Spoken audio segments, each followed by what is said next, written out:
बड़े ही हर्ष का विषय कि दीपावली दीपों की माला जो हमारे जीवन के अंदर ज्ञान की रोशनी करे, हमारे जीवन को खुशियों से भर दे।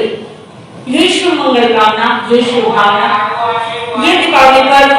क्योंकि दीपावली हर वर्ष आती है, जब भी आती है नया संदेश हमारे जीवन को देकर जाती है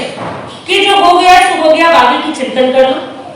आगे के लिए मनन कर लो, क्योंकि आगे का किया हुआ मनन ही आपकी आत्मा का कल्याण कर सकता है। आगे जो आप मनन करते हैं वही आपको लाभ दे सकता है, क्योंकि आत्म कल्याण के लिए हमारे जैन धर्म के अंदर ये दीपावली किसलिए मनाई जाती है? भगवान महावीर स्वामी जी का निर्वाण दिवस, यानी उन्होंने अपनी आत्मा का कल्याण किया, अपनी आत्मा को संसार से पार लगा दिया, भव से पार उतार दिया, और हम अज्ञानी प्राणी प्रभु भगवान महावीर स्वामी जी को तो मानते हैं, लेकिन प्रभु महावीर की बात को नहीं मानते। दीपावली के दिन हम लोग दिए जलाते हैं, पटाखे जलाते हैं, पैसे आदि बर्बाद करते हैं, जीव हिंसा करते हैं, परंतु प्रभु ने तो आत्म कल्याण किया था, उन्होंने अपनी आत्मा का उद्धार किया था, और गौतम स्वामी जी ने क्या पाया था? केवल ज्ञान की प्राप्ति की थी। तो हमें केवल ज्ञान नहीं हो सकता, केवल दर्शन नहीं हो सकता, हमें मुक्ति भी और इस भाव में नहीं मिल सकती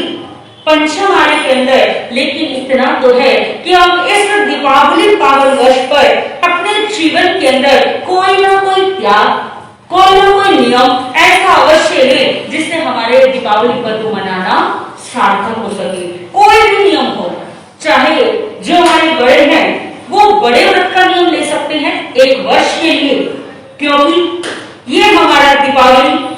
जीवन के उत्थान के लिए कोई भी नियम हो, आप एक वर्ष के लिए, 6 महीने के लिए, 4 महीने के लिए, 2 महीने के लिए, और कम से कम 1 महीने के लिए तो कोई ना कोई नियम अवश्य लें। और कहते हैं अगर बड़ा नियम लेते हैं, बड़ा नियम आप लोग समझ गए होंगे, तो बड़ा नियम श्रापों का चौथा अनुव्रत। तो अगर उसका आप लोग जो भी बड़े नियम का व्रत लेना चाहे, क्योंकि ये नियम हमारे जीवन को उत्थान देता है, हमारे जीवन को प्रगति देता है, तो अपने जीवन में उत्थान पाए, अपने जीवन में प्रगति पाए। और आप सबको विदित है कि अब तो चातुर्मास के दिन भी पूर्व पे आए हैं, सिर्फ पूर्वों के द्वारा आप दिन गिने जा सकते हैं, और इन्हीं दिनों को पावन बनाने के लिए मन में भाव रखा कि आने वाली 6 नवंबर को अगर आप सभी तैयार हैं तो अनोखी तरह से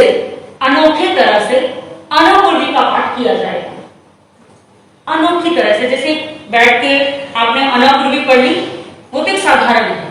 कि आप लोगों ने किताब उठाई, अनोपूर्वी पढ़ते गए, चलो जी नमो रेताणं, नमो सिद्धाणं, नमो आयरणं, नमो धनं, नमो लोहितस्थानं, उसके बाद नमो सिद्धाणं, नमो रेताणं, नमो आयरणं, नमो धनं, नमो लोहितस्थानं। ये तो अनोपूर्वी आप ऐसे पढ़ सकते हैं, लेकिन एक अलग तरीके से जिसके अंदर हमें 5 तरह के वस्त्रों परिधानों के अंदर हमारे भाइयों की पहचान है, जिसमें हम लोग चाहेंगे कि भाई हमारे सफेद वस्त्रों में रहे और बहनें अपने नाम सुचारू रूप से लाल, पीली, हरी, काली, काली ना हो तो नीली, मतलब काली और हरी दोनों में से एक होनी चाहिए, काली और नीली इनमें से एक होनी चाहिए। और जिसकी आने वाले 6 नवंबर को, ठीक है जी, 6 नवंबर की 30 अक्टूबर करना है, संडे है उस दिन की, 30 तारीख को भी संडे इलेक्टोरल कार्यक्रम हमारा थी। अच्छा कार्यक्रम है, तो चलिए 6 नवंबर को अपने यहाँ पर ध्यान रखना सभी जने। अगर भाई लोगों के पास भी अगर ये वस्त्र परिधान है, क्योंकि हर किसी के पास में काला या नीला मिलना मुश्किल हो जाता है, अगर भाइयों के पास भी किसी के पास काला या नीला वस्त्र परिधान है तो वो भी अपने नाम हमें लिखा दे। उसमें बच्चे भी बैठ सकते हैं, बड़े भी बैठ सकते हैं, लेकिन बैठना होगा, और जो एक अद्भुत तरीके से होगा, वो कैसे होगा वो आज आपको मैं समझा नहीं सकती, उसके लिए आपको उसी दिन आना होगा। 6 नवंबर को जो हमारा अनोपूर्वी का पाठ होगा अद्भुत तरीके से, अलग तरीके से, जिसमें 5 तरह के वस्त्र परिधान होंगे। तो जिसके भी पास जो जो वस्त्र है अपनी सुविधा अनुसार अपने नाम हमें लिखवा दें, और ये सूचना जो आए हैं उनको तो देनी ही है, जो आए हैं उनको तो मिल गई, जो नहीं आई है ये सूचना उनको भी दी जाए, जिससे कि अनोखी अनुष्ठान बहुत अच्छी प्रकार से हमारे इस तत्वाधान में हो सके, बड़े सुंदर प्रकार से हम अनोखी अनुष्ठान को कर सके। तो सभी के लिए और प्रवचन का समय कल से वही 8:30 से 9:30 बजे रहेगा और 1 घंटे का जो प्रतिदिन चल रहा है वो भी चलेगा। लेकिन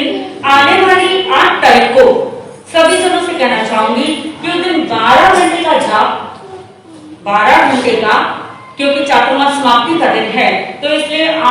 12 घंटे का जाप 8 तारीख को बैठेगा। इसके लिए भी मेरे सभी भाई बहन अपना ध्यान रखें, मन बनाए, भाव बनाए और नवकार मंत्र के जाप में अपने पुरजोर भाव बनाकर अपनी श्रद्धा का परिचय दे इन्हीं शब्दों के साथ जय दी जय महावीर। एक बार सभी को वापस दीपावली पर्व की भगवान महावीर कल्याणक दिवस की हार्दिक हार्दिक शुभकामनाएं, हार्दिक हार्दिक मंगल कामनाएं। और आप कोई भी नियम 1 वर्ष के लिए लें और जैसे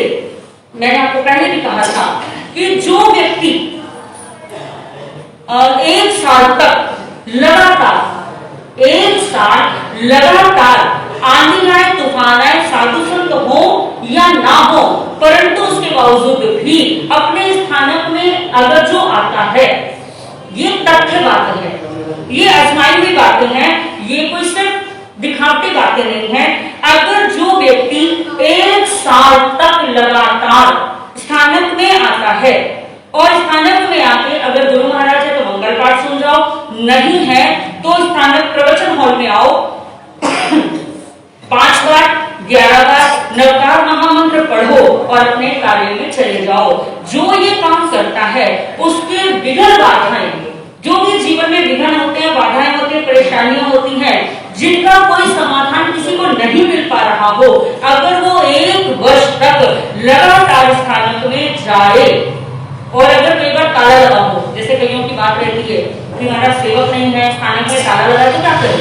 तो स्थानक के बाहर दरवाजे पे खड़े होकर वहीं पे गुरु भाव को अर्पित करके वहां खड़े होकर चप्पल उतार के नवकार मंत्र पढ़ा, मस्तक झुकाया और अपने घर को चले गए। लेकिन जो ये 1 साल करता है तो उसके जीवन का कल्याण होता है, उसके जीवन में मंगल ही मंगल होता है। समय कुछ भी नहीं लगता, सिर्फ 2 मिनट का समय लगता है, लेकिन कार्य हमारा बहुत बड़ा संपूर्ण हो जाता है। तो जिसके भी भाव हो वो ये कार्य अवश्य करें। इन्हीं शब्दों के साथ जय